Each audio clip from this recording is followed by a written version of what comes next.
కొన్ని మంచి మాటలు వింటేనే జీవితం సన్మార్గంలో నడుస్తుంటుంది. అప్పుడప్పుడన్నా అలాంటి మంచి మాటలను యథాలాపంగానైనా వినటం అవసరం. ఈ సత్యాన్ని తెలియచేస్తున్నట్లు ఉంటుంది. కార్తీక పురాణ శ్రవణ ఫలం. శ్రవణమంటే వినటం అని అర్థం. పూర్వం తండ్రి చెప్పిన మాట వినకుండా ఆ తండ్రి కోపానికి గురై ఎలుకగా జన్మించిన ఓ కుర్రాడి కథ ఇక్కడ ప్రస్తావితమవుతోంది. స్కంద పురాణం అంతర్గతంగా ఉన్న కార్తీక పురాణం 5వ అధ్యాయంలో ఇదంతా కనిపిస్తుంది. జనక మహారాజుకు వశిష్ఠుడు సర్వపాపక్షయకరమైన కార్తీక మాస విశేషాలను వివరించసాగాడు. కార్తీక మాసంలో శ్రీమహావిష్ణువు సన్నిధిలో భగవద్గీత పారాయణ చేయడం ఎంతో శుభప్రదం. భగవద్గీతలో ఉన్న విభూతి, విశ్వరూప, సందర్శనాధ్యాయాలను పారాయణ చేయాలి. అలా చేయటం వల్ల వైకుంఠవాసార్హత లభిస్తుంది. శ్రీమహావిష్ణువును తులసీ దళాలతోనూ, తెల్లనివి, నల్లనివి అయిన అవిసెపూలతోనూ, గన్నేరు పూలతోనూ పూజించటం ఎంతో మేలు.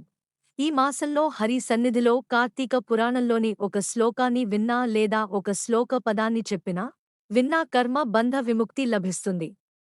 అలాగే కార్తీక మాసంలో మన భోజనం కూడా పాపనాశకరమే. ఈ మాసంలో చేసే జపాలు, హోమాలు అన్నీ రెట్టింపు ఫలితాన్ని ఇస్తాయి. సర్వ పాపాలను నశింపచేస్తాయి. వన భోజనం విషయంలో ముందుగా వనంలో ఉన్న ఉసిరి చెట్టు దగ్గర సాలగ్రామాన్ని ఉంచి గంధ పుష్పాదులతో పూజించి భక్తితో ముందుగా వేద పండితులకు భోజనం పెట్టాలి. ఆ తర్వాత మిగిలిన వారు భోజనం చేయాలి. పూర్వం కావేరీ తీరంలో దేవశర్మ అనే వేదాంగ పండితుడు ఉండేవాడు. అయితే ఆయనకు జన్మించిన కుమారుడు మాత్రం తండ్రి మాట వినకుండా తిరుగుతూ ఉండేవాడు. ఓ సంవత్సరం కార్తీకం ప్రవేశించగానే ఆ మాస పవిత్రతను చెప్పి వ్రతాన్ని ఆచరించమన్నాడు దేవశర్మ. కాని కుమారుడు తండ్రి మాటను తిరస్కరించటమే కాక నాస్తిక ధోరణిలో తండ్రిని ఎదిరించాడు.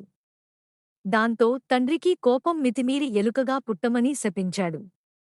అప్పటికి ఆ కుమారుడికి జ్ఞానోదయమైంది.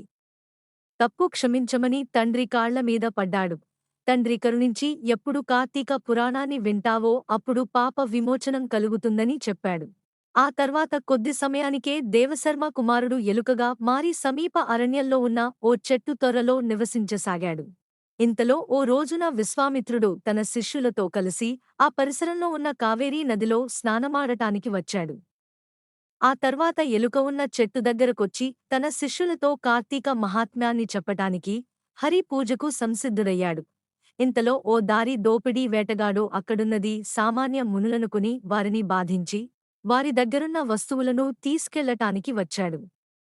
కాని ఆ సజ్జన దర్శనంతో అతడిలోని పాపపు ఆలోచనలన్నీ పోయి సాత్వికుడిగా మారి విశ్వామిత్రుడి కాళ్లమీద పడ్డాడు. తనలో ఏదో తెలియని మార్పు వచ్చిందని, అది తనకే ఆశ్చర్యాన్ని కలిగిస్తుందని కనుక తనకు ఇంకా ఏదైనా మంచి విషయాన్ని బోధించి ముక్తి లభించేలా చేయమని ప్రార్థించాడు. విశ్వామిత్రుడు వెంటనే కార్తీక వ్రత మహాత్మ్యాన్ని గురించి చెప్పి కార్తీక పురాణాన్ని వినిపించాడు. జరుగుతున్నదంతా చెట్టు తొర్రలో నుంచి చూస్తున్న ఎలుకకు శాప విముక్తి కలిగి అసలు రూపం లభించింది. అప్పుడు ఆ దేవశర్మ కుమారుడు విశ్వామిత్రుడి కాళ్లమీద పడి విషయమంతా చెప్పి ఆయన ఆశీర్వాదం పొంది ఇంటికి తిరిగి వెళ్ళాడు. ఇదంతా పూజ, వ్రతం, పురాణ కథ అని కొట్టి పారేయనక్కరలేదు. తల్లిదండ్రులను ఎదిరించినవాడు కష్టాల పాలవుతాడని సజ్జన దర్శనం, సాంగత్యం మనిషిలో మంచి మార్పును తెస్తాయని చెప్పే సందేశాన్ని గమనించి ఆచరించవచ్చు.